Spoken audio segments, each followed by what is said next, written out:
E aí, galera? Beleza? Bem-vindos ao canal A Voz da Ampulheta. Curta, compartilhe, comente. Hoje a gente vai mergulhar de cabeça num tema que, convenhamos, é meio mórbido, mas também é absurdamente fascinante: a arte da guerra. Ao longo da história, generais, guerrilheiros, líderes, estrategistas, todo mundo que queria vencer conflitos precisou bolar planos mirabolantes, táticas engenhosas e, às vezes, usar um pouquinho ou muito daquela criatividade macabra para superar seus inimigos. E é exatamente sobre essas mentes brilhantes e um tanto quanto perturbadas que a gente vai falar hoje. Preparem-se para uma viagem alucinante pela história militar, onde vamos desvendar os segredos por trás das estratégias mais famosas e mortais já utilizadas em combate. Se você curte conteúdo histórico e filosófico, se inscreva no canal A Voz da Ampulheta. Curta, compartilhe, comente. E se prepare, porque a porrada vai começar. A Blitzkrieg, meus amigos, é a prova de que os alemães, além de fazerem carros e cerveja incríveis, também manjavam de um ataque rápido e furioso. Essa estratégia, que em alemão significa guerra relâmpago, era como um soco na cara que deixava o inimigo zonzo antes mesmo de entender o que estava acontecendo. É um golpe de mestre no xadrez em 5 lances. Desenvolvida no início do século XX, a Blitzkrieg era baseada em 5 pilares: concentração de forças, surpresa, rapidez, superioridade aérea e, mais rapidez. A ideia era simples: evitar aquelas batalhas longas e desgastantes que marcaram a Primeira Guerra Mundial e, em vez disso, usar tanques, aviões e infantaria coordenados para romper as linhas inimigas com a fúria de 1000 trovões. A Polônia sentiu na pele a eficácia da Blitzkrieg em 1939, sendo engolida pela Wehrmacht em questão de semanas. A França, em 1940, também não teve chance contra o rolo compressor nazista. Mas e a União Soviética? Bem, a URSS era grande, meus amigos, muito grande.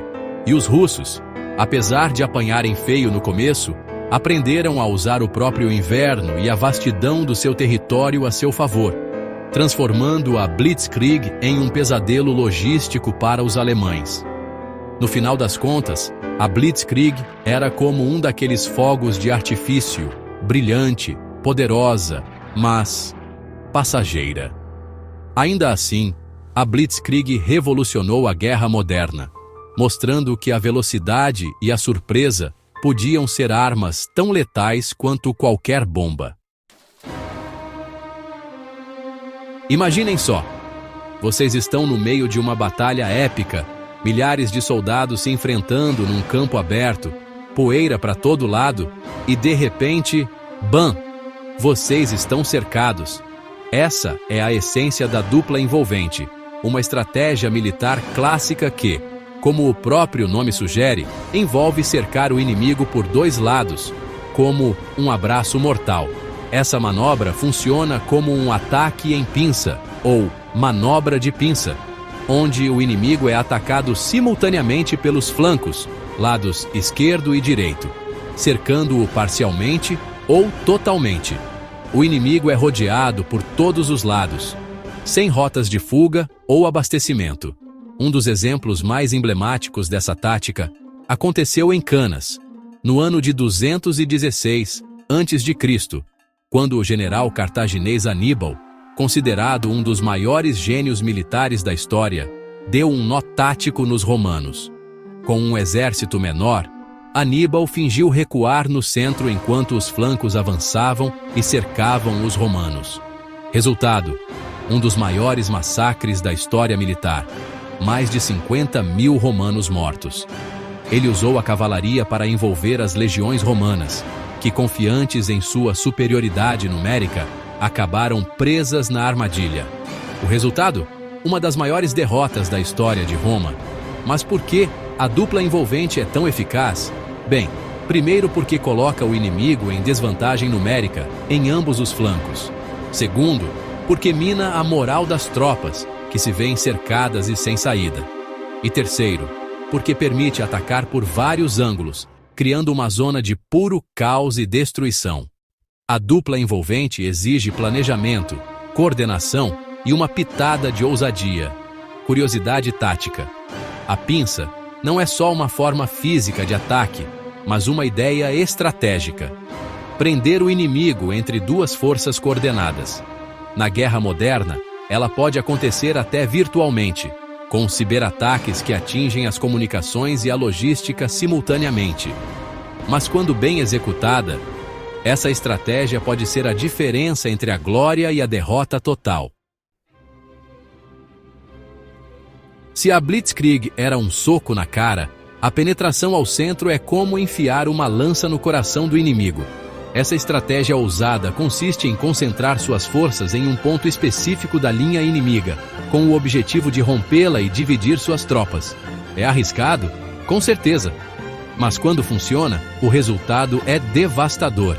Napoleão Bonaparte, o baixinho invocado que conquistou a Europa, era mestre nessa tática. Em Austerlitz, em 1805, ele usou a penetração ao centro para destruir os exércitos austríacos e russos. Napoleão atraiu o inimigo para um ataque frontal, e quando eles menos esperavam, lançou um ataque fulminante no centro de suas formações, dividindo suas forças e semeando o caos. A penetração ao centro exige inteligência, timing perfeito e, claro, uma boa dose de sorte. É preciso identificar o ponto fraco da linha inimiga, concentrar suas forças sem levantar suspeitas e atacar com tudo no momento certo. Se você vacilar, corre o risco de ter suas tropas flanqueadas e massacradas. E a Blitzkrieg? Como se encaixa nisso? Bem, a penetração ao centro era um dos pilares da Blitzkrieg. Os alemães usavam tanques e bombardeios para abrir caminho no centro das linhas inimigas, permitindo que a infantaria e os veículos blindados explorassem a brecha e causassem o máximo de dano. Enquanto algumas estratégias buscam a vitória rápida e decisiva, a guerra de atrito é como uma maratona macabra, onde o objetivo é, sobreviver e desgastar o inimigo até que ele não aguente mais. É uma briga de resistência no UFC. É uma estratégia brutal, desumana e que transforma o campo de batalha num verdadeiro inferno na Terra. A Primeira Guerra Mundial, meus amigos, foi o exemplo mais trágico da guerra de atrito.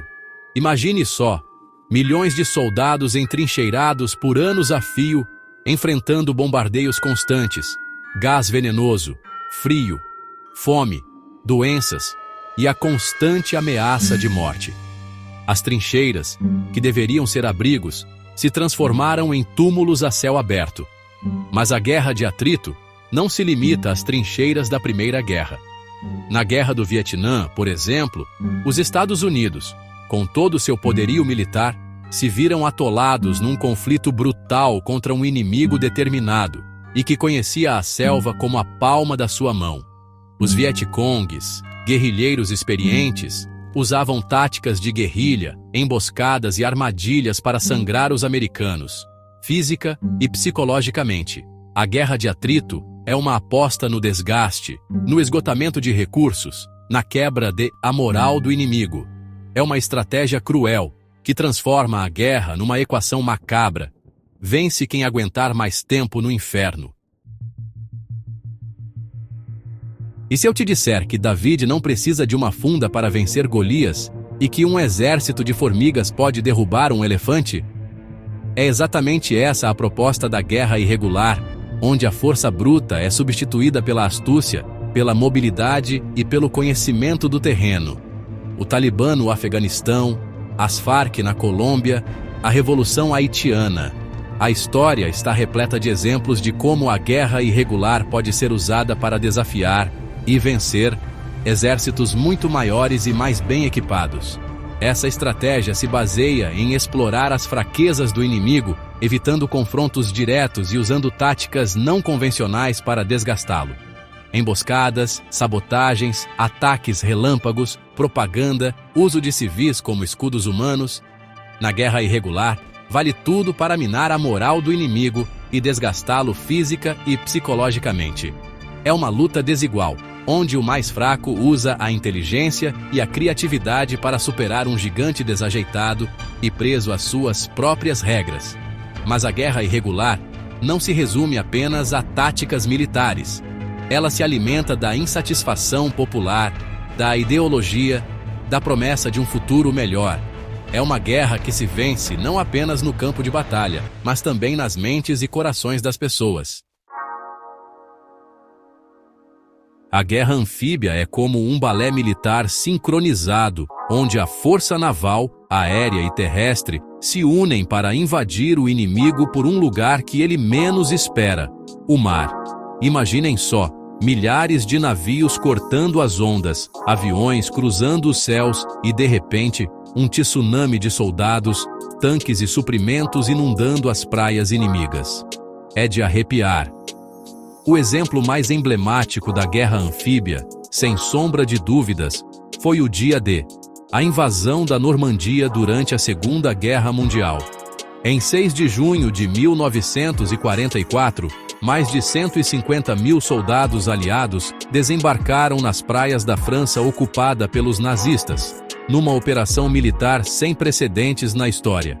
Mas a guerra anfíbia não se resume a um dia épico de combate. Ela exige um planejamento minucioso, uma logística impecável e, claro, muito músculo militar. É preciso garantir o controle do mar, a surpresa do ataque e a capacidade de desembarcar um grande número de tropas e equipamentos em território inimigo. E não podemos esquecer da coragem dos soldados que participam de uma invasão anfíbia. Imagine só, desembarcar numa praia tomada pelo inimigo sob fogo cerrado, com a água na cintura e a certeza de que a qualquer momento uma bala perdida pode acabar com a sua guerra. É preciso ter muita fibra para enfrentar um desafio desses.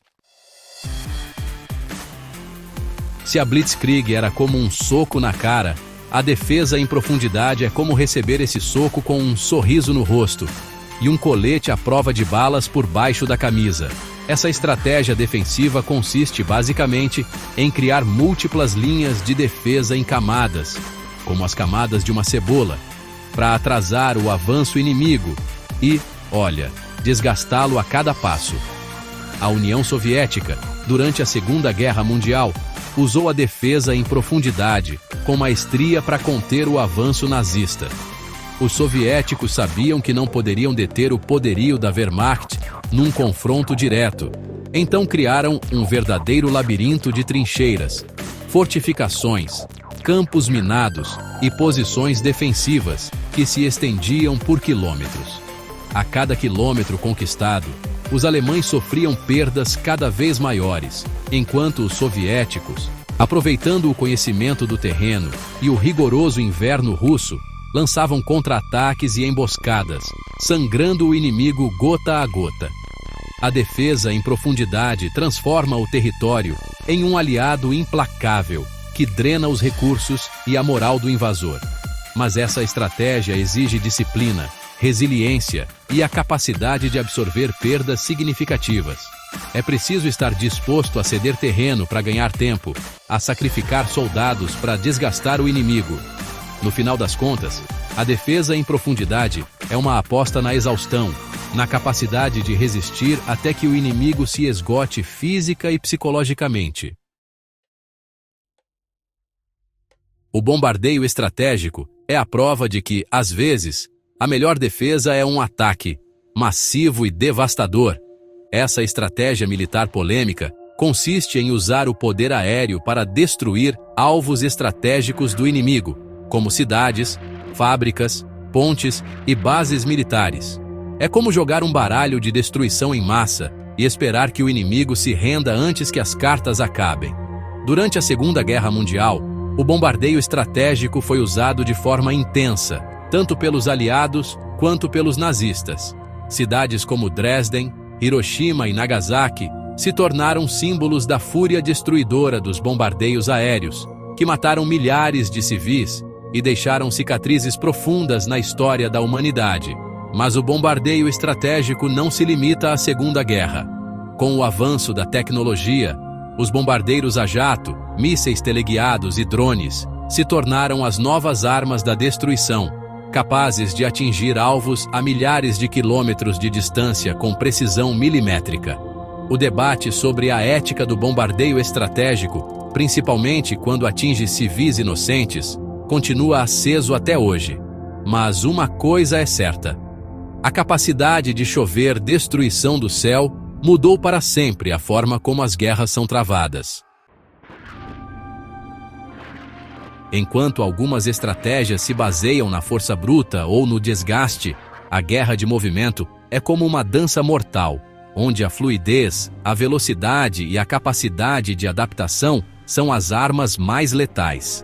Essa estratégia, que tem suas raízes em Sun Tzu, Napoleão e na própria Blitzkrieg, busca evitar a estagnação e explorar as brechas na defesa inimiga.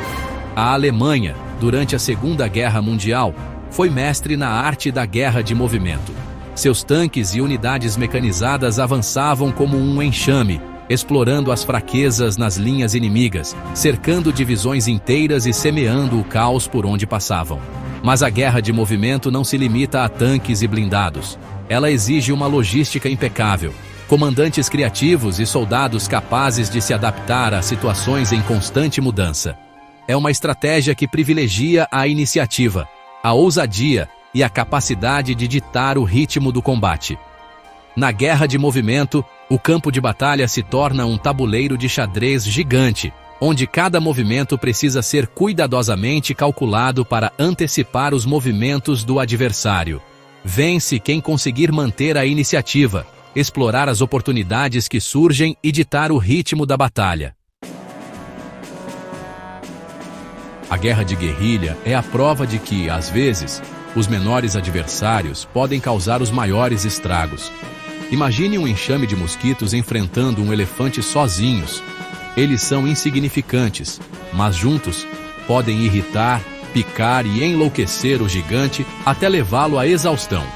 Essa estratégia, que tem suas raízes em revoltas populares e movimentos de resistência, se baseia em usar o conhecimento do terreno, a mobilidade e o apoio da população local para desgastar um inimigo superior em número e armamento.